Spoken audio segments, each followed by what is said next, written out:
My COVID-19 story, part 2, the prelude to infection.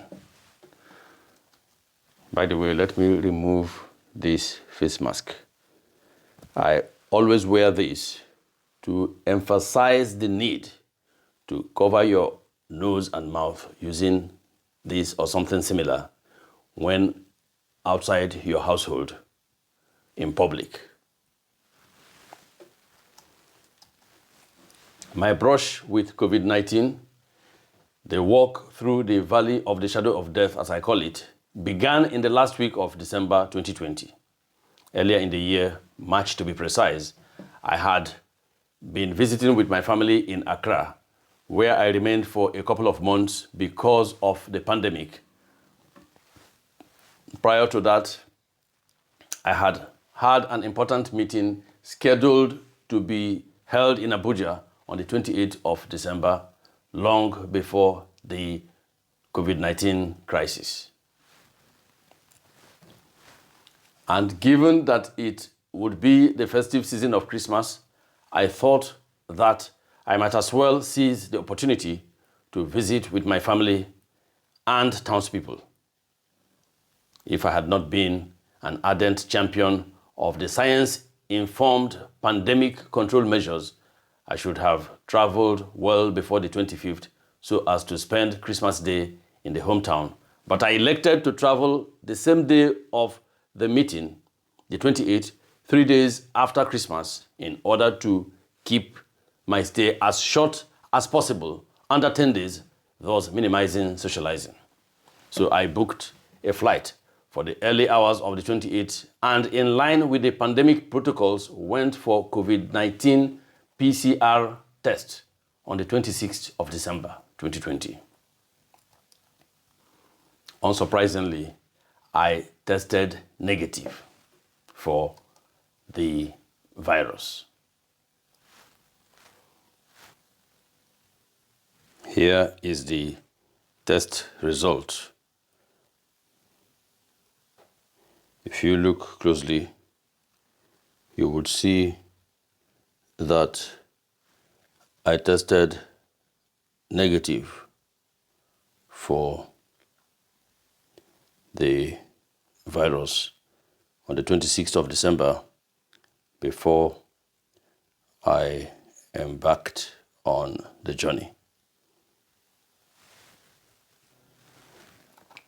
Upbeat and satisfied that I didn't have the virus and so posed no risk to others, I prepared for my journey with special emphasis on procuring anti-COVID-19 precautionary kit. I bought 12 bottles of the 50 ml hand sanitizer containers, 3 boxes of disposable masks, and 2 packets of alcohol wipes, and made sure I took my own writing instrument, my pen. The idea to minimize the contact with others or minimize contact of touching objects touched by others. When I talk about my pandemic war chest, more or less, here is what I mean. My pen, so that I wouldn't have to borrow a pen from another person in public, in the aircraft, at the airport, and so on and so forth. These are the leftovers of the 12 bottles of hand sanitizers that I bought for the trip, and there is what is left of the boxes of face masks that I had procured. It is a war chest, as far as I'm concerned. In keeping with the schedule, I was at the airport by 4:30 a.m. on the morning of Monday, the 28th, fully equipped, as you could see. As soon as I touched anything, paper, plastic, or whatever, I immediately reached for and used one of the 50 ml sanitizers in my hand luggage. Of course, I had a mask on and several others within reach. The Kotoka International Airport KIA authorities had robust measures in place for the pandemic. Its cleanliness was obvious. There were distinctly marked 2 meters apart positions for people to stand on, infrared-triggered hand sanitizers, and body temperature scanners. Foot-operated disposal bins were all in place, and personnel wore nose, mouth coverings, face masks appropriately. By 8:30 a.m., all passengers, about 20 of us, had boarded the 32-seat or so jet. All conducted themselves in an orderly manner, in line with the protocols, except for one male passenger who had his mask on his chin rather than over his nose and mouth. I couldn't follow up on how he got on with the crew. Anyway, an hour or so later, we landed at the Murtala Mohammed International Airport, Lagos. I observed that the pandemic protocols were also in place, clear markings to ensure adequate spacing/distancing between people, body temperature scanners, automatic hand sanitizers, and so on. All arrivals had to go through some presidential task force on COVID-19/Federal Ministry of Health, Port Health Service/Nigeria Center for Disease Control Services Information Desk, where all passengers were required to present their COVID-19 test result from their country of embarkation.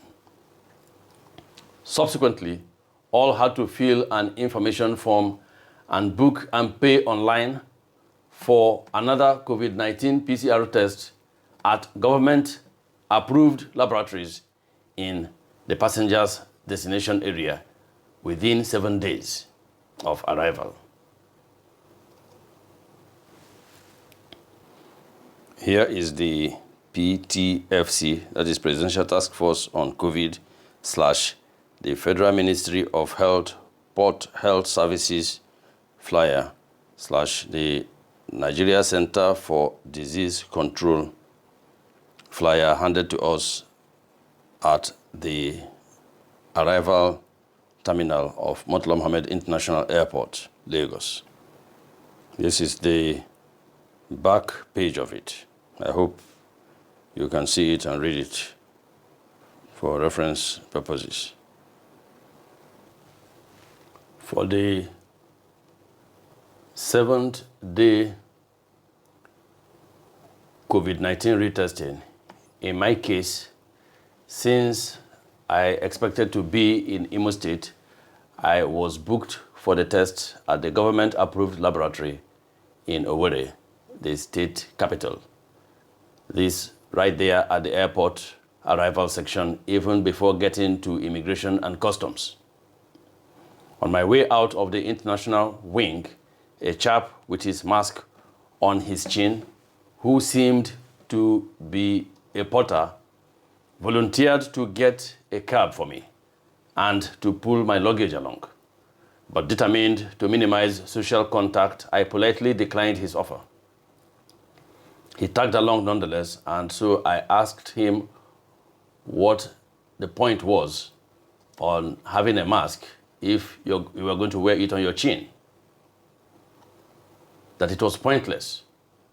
And promptly, he pulled the mask over his nose and mouth.